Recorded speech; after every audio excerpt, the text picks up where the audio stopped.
নমস্কার বন্ধুরা, আপনারা দেখছেন রিপোর্টার বাংলা। তো বন্ধুরা, আপনারা তো জানেন তৃণমূলের যে চুরি প্রকল্প, এগুলো যদি আমি এখন বলতে শুরু করি তো সারাদিন চলে যাবে, তাতেও কিন্তু শেষ হবে না। রাজ্যের এমন কোনো ডিপার্টমেন্ট নেই, এমন কোনো বিষয় নেই যে তৃণমূল সরকার চুরি করেনি। তো এখন আবার একটা নতুন সংযোজন এসছে, দুয়ারে সরকার হচ্ছে। আপনারা তো জানেন সরকার পুরো দুয়ারে চলে এসছে, আপনার বাড়িতে ঢুকে যাচ্ছে। তো এগুলো তো চলছে কন্টিনিউ। এবার দুয়ারে জল প্রকল্প শুরু করছে। কিভাবে? বঙ্গোপসাগরের কাছে লাগোয়া বাঁধের যে ম্যানগ্রোভ বা ঝাউ বাগানগুলো রয়েছে, ঝাউ গাছ লাগানো রয়েছে, সেগুলো কেটে কেটে বিক্রি করে দিচ্ছে এই তৃণমূল, আর কাঠগড়ায় টিএমসি। তো তৃণমূলের যারা স্থানীয় নেতা রয়েছেন, বঙ্গোপসাগর লাগোয়া যে জায়গা রয়েছে পাথর প্রতিমায় বঙ্গোপসাগরে লাগোয়া বাঁধে ম্যানগ্রোভ বা ঝাউ গাছ কেটে বিক্রির অভিযোগ উঠছে কাদের বিরুদ্ধে? তৃণমূলের বিরুদ্ধে। তো এরা কি করতে চাইছে? গাছগুলো কেটে, দেখুন আপনাদের হয়তো খারাপ লাগছে যে এরা গাছ কেটে বিক্রি করে দিচ্ছে তৃণমূল, ঠিক আছে, সেটা তো একটা বিষয়, ছেড়ে দিন।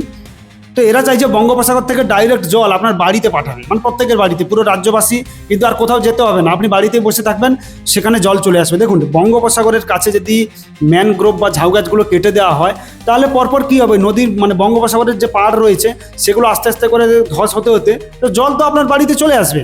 তো তাহলে তো জল প্রকল্প হয়ে গেল, তাহলে এতে সমস্যা কোথায়?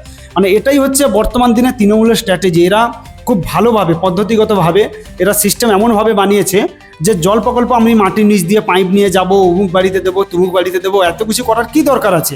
আমি পুরো গাছগুলো কাটবো, বঙ্গোপসাগর থেকে ডাইরেক্ট জল পুরো সবার বাড়িতে পৌঁছে যাবে, হয়ে গেল কাজ। তাহলে এত সমস্যা কোথায়? মানে এমনই অভিযোগ উঠছে পাথর প্রতিমা বঙ্গোপসাগরের কাছে ম্যানগ্রোভ কেটে বিক্রির অভিযোগ তৃণমূলের যে নেতাকর্মী রয়েছেন তাদের বিরুদ্ধে।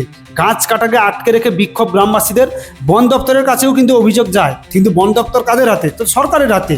যেই কাটলো তাদের কি হয়েছে? তৃণমূল কাটছে, তো তাহলে এত সমস্যা কোথায়? অন্য কেউ হতো, বিরোধী কেউ হতো, তখন দেখা যেত, তখন ওই পুলিশ এসে সাথে সাথে তুলে নিয়ে চলে যেত। তো তৃণমূল যখন করছে, তো এটা নিয়ে আমার মনে হয় অভিযোগ জানানো ঠিক হয়নি গ্রামবাসীদের। তো পাথর প্রতিমার যে গোবর্ধনপুর রয়েছে তার বাঁধের উপর রয়েছে ঝাউ গাছ বা ম্যানগ্রোভ, সেখানে বন দপ্তর থেকেই কিন্তু এই গাছগুলো লাগিয়েছিল। তো বন দপ্তর যদি গাছ কাটতে আসে তাহলে কি হবে? গ্রামবাসী বিক্ষোভ করলে তারা তো আর কাটতে পারবে না। তার থেকে তারা দায়িত্ব দিয়ে দিয়েছে যে এই তৃণমূলের যারা লোকাল নেতা রয়েছে তারাই এই কাজগুলো করুক, তো তাদেরকে একটা মোটামুটি পার্সেন্টেজ দিয়ে দেওয়া হবে, যেটা ওই 25-75 যেটা থাকে আর কি, যেটা উপর থেকে সিলেক্ট হয়ে আছে ওই 14 তলা থেকে। তো কয়েকদিনের মধ্যে প্রায় 270টা ঝাউ গাছ কেটে নিয়েছে।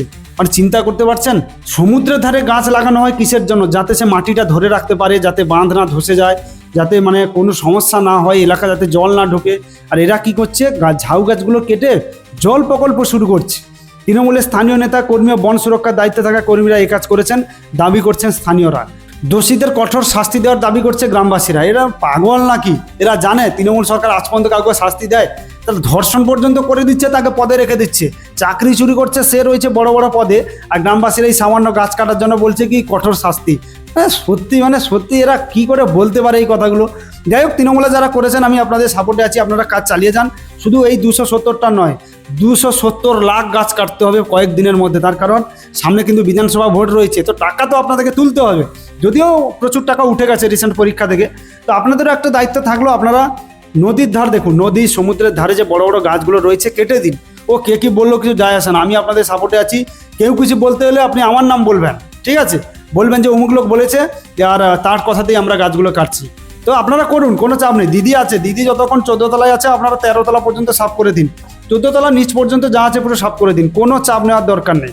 মমতা ব্যানার্জি সরকার যতদিন আছে ওই চোর চুরি চিটিংবাজ ধর্ষণ খুন রেপ কিচ্ছু বাকি থাকবে না। আর এগুলো সমুদ্রে, এটা তো মামুনি ব্যাপার। এটা তো সামান্য গাছ কাটছে, তাও তো আপনারা মানে এখনো পর্যন্ত জানেন না তৃণমূল কি করতে পারে। পুরো বঙ্গোপসাগর খালি করে দিতে পারে, এমনটাই তাদের ট্যালেন্ট আছে। তো সেগুলো হয়তো আপনারা জানেন না, দেখতে পাবেন। সরকার যদি ক্ষমতায় আছে 26-এ, তো এগুলো দেখতে পাবেন। বঙ্গোপসাগর থাকবে কিনা সেটাও হয়তো আপনারা খুঁজে পাবেন না, বড় বড় সব ফ্ল্যাট উঠে যাবে। এমনটাই হচ্ছে তৃণমূল সরকার, আর এদের কাজ কিন্তু পুরো একদম মসৃণভাবে হয়। যাই হোক, যদি আপনাদের কিছু বলার থাকে অবশ্যই কমেন্ট করে বলবেন। সবাই ভালো থাকবেন, সুস্থ থাকবেন।